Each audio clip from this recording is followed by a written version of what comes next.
It's the most human element of his entire filmography and precisely what we all, artists and storytellers, relate to.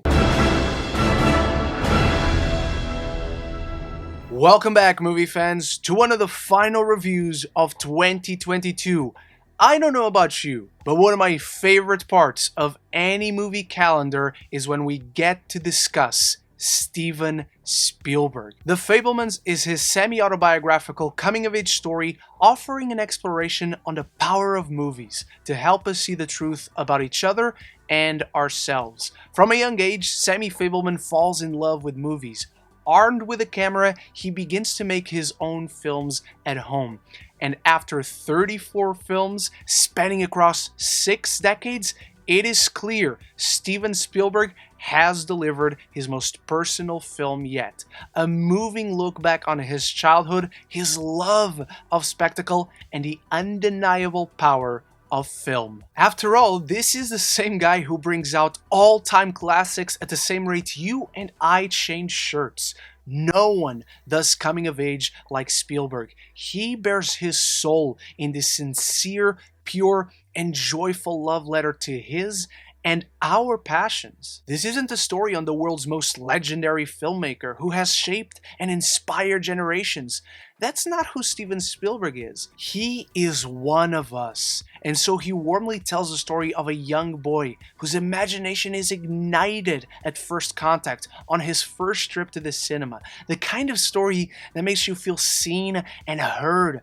It surely made me feel seen and heard to emotional degrees with a sense of wonder and purity only Steven Spielberg can touchingly craft, while painting a beautiful picture on the imperfections and uncontrollable nature of life, family, and how that is channeled into the stories we tell and how we tell them. The Fabelmans reflects the tricky balance of life as an artist, with heart, humor, and weight. It is as much about Steven or Sammy's love to create as it is about his love for his mother, a musician who delightfully encourages him to dream and to follow his artistic aspirations. And Spielberg's focus is never disingenuous. His love for the art and for family brings about pain, sorrow, ugliness, and undesirable circumstances that Sammy can never control.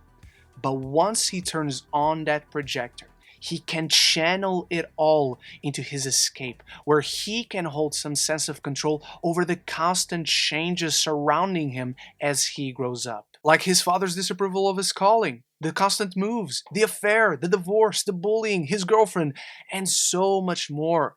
What makes The Fabelmans so compelling is how it manages to be both nostalgic and genuine in its portrayal of what it is to grow up, dealing with parents, sisters, crushes, new houses and new schools, and the constant shifts life brings upon us. And yet, it never feels forced or pretentious.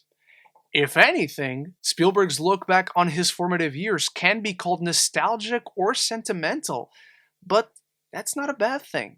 That's exactly what makes it special. The personable nature of the Fabelmans creates a warm, welcoming atmosphere where we can see ourselves reflected on screen, whether we share this adoration for film or not. We see ourselves in this family, their struggles, quirks, lovable dynamics, and splendid performances. From Michelle Williams' heartbreaking take on a mother and wife who, even without Sammy realizing, has suppressed her inner artist and even herself as a person, much in the way he eventually does, to Paul Dano's devoted father, whose pragmatic and industrious worldview contrasts with that of Sammy's desires, yet he never demeans his son or his ambitions. It's just not something that he can emotionally grasp or connect to. Or even Gabriel LaBelle, who channels the grounded whimsy and comprehensive nature of a young storyteller, without ever losing sight of his role of son and young man growing up as he learns about himself and the world.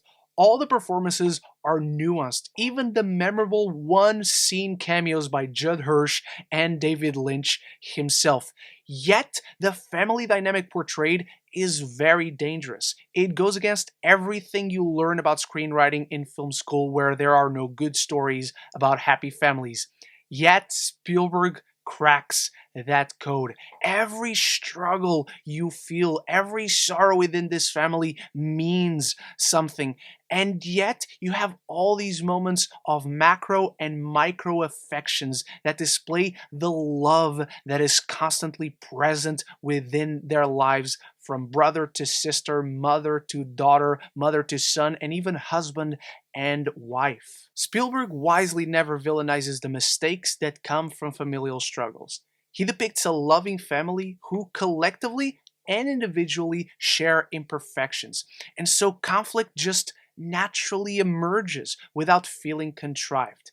Even in moments where we see the real ugliness of anger, sadness, clashing worldviews, be it from parent or child, the humanity Spielberg injects into each frame manages to always contextualize even the most subtle, momentary emotion.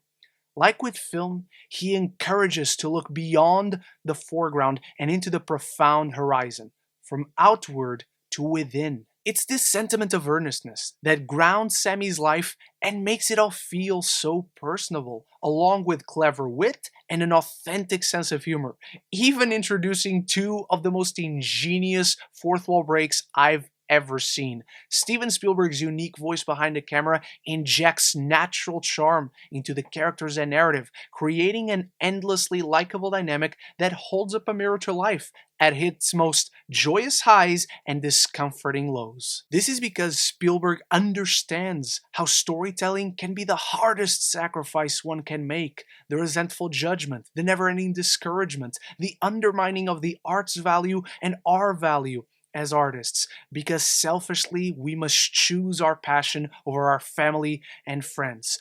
All the while, he also understands how those experiences, the lingering memories, and the pain endured through the days, weeks, months, years of sacrifice can result in something so meaningful and emotionally resonant, it makes that art soar.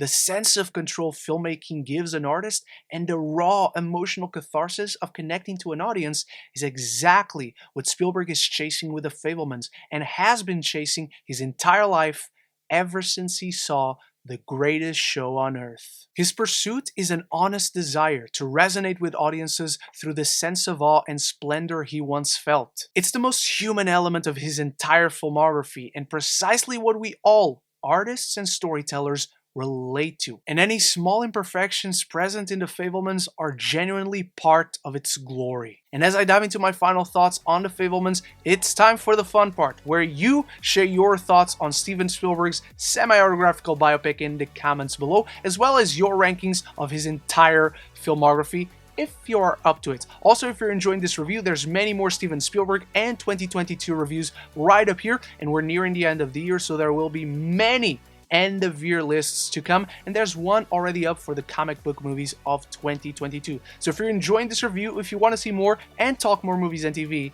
this is the place to be. Consider clicking that subscribe button and you won't miss any future conversations on your favorite movies and TV. The Fabelmans is a loving ode to the magic, awe, and comfort of the movies, how they can transform the mundane into the fascinating. It's Spielberg's therapeutic and deeply personal journey on his filmmaking desires, where the day-to-day existential chaos and uncertainty can be controlled. He shapes life's beauty and pain into a soulful work of art.